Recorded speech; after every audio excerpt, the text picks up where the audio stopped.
And speaking of executive orders, President Trump's latest executive order yesterday to stop certain refugees from entering the United States has already taken effect. Refugees from 7 Muslim-majority countries on their way to the United States are being turned away at foreign airports, and they are being detained if they're able to make it all the way to the United States. Brian Yennis, live at JFK in New York, where evidently there are already some folks who have been stopped and are being held there. Right, Brian?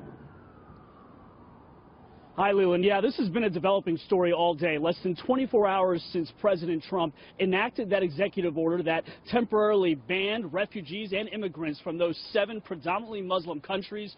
2 Iraqi men were detained here at JFK Airport as soon as they landed sometime last night. The ACLU and other refugee activist groups then decided to file a federal lawsuit here in the Eastern District Court in Brooklyn, New York, suing President Trump and the federal government for unconstitutionally detaining these 2 Iraqi men.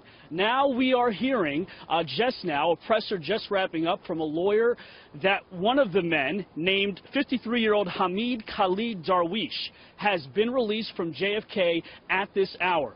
Darwish is an Iraqi husband and father of 3. He was granted a special immigrant visa for his work as an interpreter, an engineer, and a contractor from 2003 to 2013 on behalf of the U.S. military. We now know that he has been released. The other Iraqi man, Hadir Samir al-Shawi, was granted a visa to reunite with his wife and son in the United States on January 11th. He, from what we understand, is still being detained here at JFK. He was granted refugee status. Now, from what we understand, one of the congressmen here spoke to us and a bunch of other cameras. His name is Congressman Jerry Nadler. He spoke and he said that there could be at least an additional 10 others who are being held here at JFK. Listen.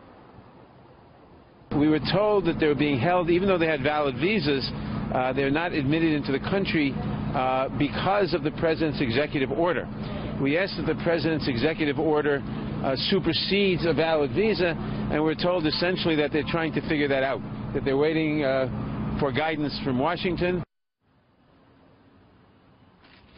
Well, let's look at Trump's executive order. Under Trump's executive order, the president's order yesterday, there's a 3-month immigration ban from 7 Muslim nations. That includes Iraq, Syria, Iran, Sudan, Libya, Somalia, and Yemen. There's a temporary 4-month refugee ban, full stop on all refugees, an indefinite ban of all Syrian refugees. Refugees allowed into the U.S. once these programs are instituted again will be cut down from 110,000 allowed under President Obama to 50,000 annually, and the U.S. will prioritize non-Muslim persecuted minorities.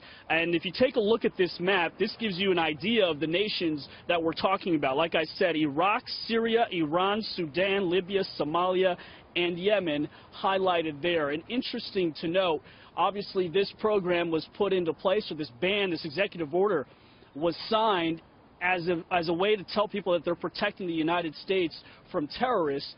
Of the 19 terrorists that took part in the September 11th attacks, those 19 hijackers came from countries like Saudi Arabia and Lebanon and the United Arab Emirates. None of those nations are included on that banned list. Leland? Noteworthy point by Brian Yennis. Brian, thank you very much.